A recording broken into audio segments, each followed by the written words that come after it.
Bonjour à tous et bienvenue sur boursicoté.com pour cette nouvelle analyse technique du CAC 40 en clôture avec une séance qui a marqué un beau rebond technique puisqu'après une ouverture donc sur un joli gap haussier, le CAC 40 a poursuivi ici sur le mouvement allant jusqu'à clôturer ici au-delà des 4800 points. Donc ce soir le CAC 40 clôture à 4843,27 et regagne 2,4% par rapport à la clôture de la séance précédente. Donc une bien belle séance.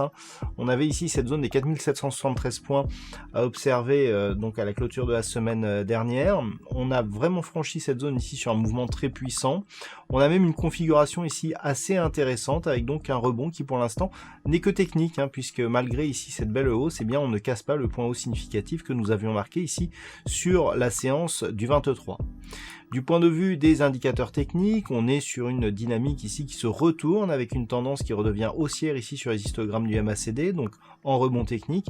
Le RSI quant à lui était proche de sa zone de survente mais n'y était pas rentré. On était rentré sur des zones, sur des unités de temps plus courtes, comme celle de l'unité 4 heures avec laquelle je réalise mon analyse technique du matin.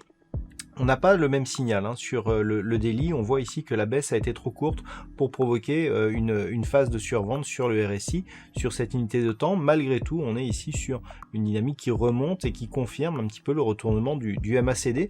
On peut noter d'ailleurs, en élargissant un petit peu, que nous étions à une amplitude similaire à la phase de baisse sur laquelle je vous avais présenté sur l'analyse de la semaine dernière, avec justement donc ce contact sur cette zone de point haut et qui avait été suivi ici d'un retournement très rapide ici vers la zone basse. Je vous avais indiqué ici qu'on avait une tentative de sortie et donc un retournement très rapide.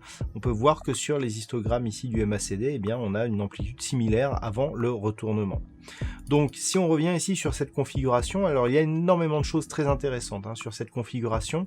Le fait déjà que nous ayons eu un gap ici qui a été refermé, gap baissier initial qui a été refermé sur la bougie de la figure, une phase de baisse ici et un rebond très rapide avec un gap ici quasiment sur les mêmes zones. En fait ces gaps ils sont ici, vous voyez que par rapport à la clôture de cette bougie et à l'ouverture ici de cette bougie, on est ici sur une ouverture donc qui représente le bas du gap et une ouverture ici qui sont à des niveaux similaires. Alors même si le gap ici du 24 a été comblé tout de suite, on a ici un gap qui invalide donc ce signal de force, puisque même si le gap avait été comblé, on avait conclu que comme on avait une clôture donc sous ce gap, on avait ce niveau qui faisait office de résistance, et c'est ce qui avait d'ailleurs fait motivé pour bouger ici cette zone de horizontale à 4773 points.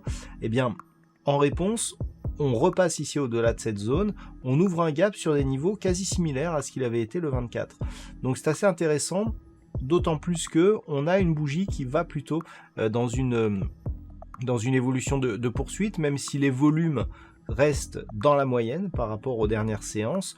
On a donc toutefois un début de rebond, donc comme je vous le disais, qui reste technique, puisque nous n'avons pas ici cassé ce point haut significatif. Alors si on va plus loin et que l'on trace les retracements de Fibonacci, vraiment sur la dynamique directe, on va pas prendre les extrêmes, voilà, on va partir vraiment à partir du début de la dynamique. Ce qui est intéressant, c'est que le 23,6 donc a été cassé, on a ouvert très proche du 38,2 et on se rapproche ici déjà de la zone 50,61,8. Ça c'est pour la dynamique directe, donc on voit qu'on est tout de même sur une phase d'affaiblissement ici de cette dynamique. Maintenant si on prend l'amplitude totale, ce que l'on peut se rendre compte, c'est que le 38,2 donc a bien toujours été cassé, donc là-dessus même signification. Par contre pour la suite, la zone 50,61,8 se rapproche ici de cette zone des 4935 que je vous présentais ce matin comme la zone à casser à la hausse pour vraiment invalider totalement cette dynamique baissière. Et on en a la confirmation ici, puisque dans le cas d'une dynamique relativement forte comme nous avons là, ce n'est que sur rupture ici du retracement à 61,8% qu'il y a un tel affaiblissement que l'on peut avoir une probabilité assez forte d'avoir un retracement total de la dynamique. Donc là, ce qui est intéressant, c'est qu'on a un repère horizontal. Vous voyez, retracement de 61,8 ici à 4929, zone de résistance identifiée donc à 4935.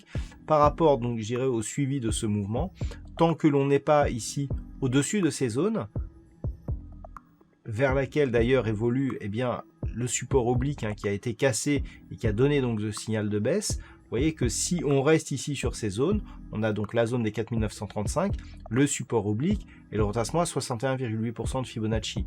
Donc tant que l'on est sous ces niveaux ici, si par exemple les cours venaient flirter à ces niveaux mais sans parvenir à les casser à la hausse, on serait toujours dans une dynamique baissière, avec ici une impulsion et tout un tas de supports qui se transforment en résistance ici et un retracement de 61,8% de Fibonacci qui ne cède pas. Donc c'est le point qu'il faudra surveiller ces prochains jours si la dynamique ici continue à évoluer d'une manière haussière.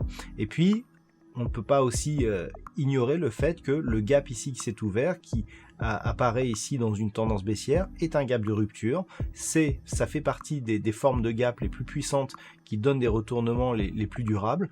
Donc nous verrons aussi, et tant que ce gap ici ne sera pas comblé, on sera sur un signal de force qui potentiellement pourra nous faire revenir ici vers cet objectif ici, donc situé entre 4920 et 4935 points.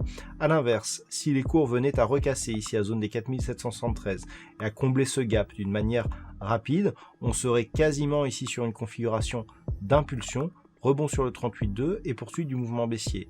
Donc si on avait ici une rupture baissière ici de cette zone des 4766 points, c'est le retracement à 23,6% de Fibonacci, là attention, ça voudrait dire qu'on est toujours sous le coup de cette impulsion baissière avec un risque d'accélération ici du mouvement baissier et donc d'une cassure désormais plus pérenne de cette zone des 4700 points dont on a vu qu'elle avait un rôle très important pour ce qui est de l'évolution moyen terme. Donc pour demain, les zones à surveiller. 1. Cette zone ici de points hauts, proche ici des 4870 points. À partir du moment où on aura cassé cette zone, on aura cassé la loi de dos qui fait que les points hauts et les points bas sont toujours de plus en plus bas. Si on casse un point haut à la hausse, même si on n'est pas sur un retracement de Fibonacci très puissant, on a déjà un début d'invalidation de la poursuite de cette dynamique baissière.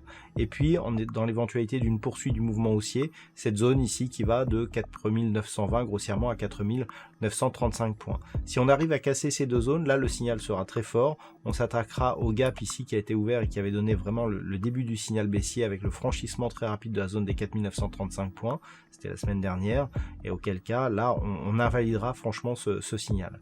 Par contre, si les cours repartent à la baisse, donc comme je l'ai indiqué, comblement du gap ici et cassure donc de cette zone des 4766 points, le risque serait assez fort d'avoir un retour rapide ici sur la zone de point bas à 4666 points et une poursuite du mouvement baissier vers des prochaines zones de support qui se situent notamment sur cette zone majeure des 4570 points. Voilà donc ce que l'on peut dire sur cette analyse technique du CAC 40 en clôture. D'un point de vue statistique, alors vous vous rappelez que la semaine dernière, vendredi soir, je vous avais indiqué qu'on avait une probabilité haussière pour aujourd'hui, mais qu'ensuite ça s'étiolait et qu'on repassait même sur des configurations, en tout cas sur des statistiques plutôt baissières. Là, la statistique baissière, elle a été un peu repoussée, c'est-à-dire qu'on a repris une probabilité haussière pour les prochains jours. Par contre, en fin de semaine, ça recommence à devenir baissier. Donc par rapport au niveau d'ouverture de demain, ce que nous disent les statistiques, c'est qu'on pourra avoir une poursuite de la hausse, mais que plus on va aller dans le temps, plus les risques d'une rechute seront présents. Voilà donc ce que l'on peut dire sur cette analyse technique du CAC 40, sachant que pour demain, la probabilité haussière est quantifiée à 58% par rapport au niveau d'ouverture. Voilà donc pour ce point CAC 40 en clôture. Passez une bonne soirée, on se retrouve dès demain pour d'autres analyses techniques, toujours sur le site boursicoté.com.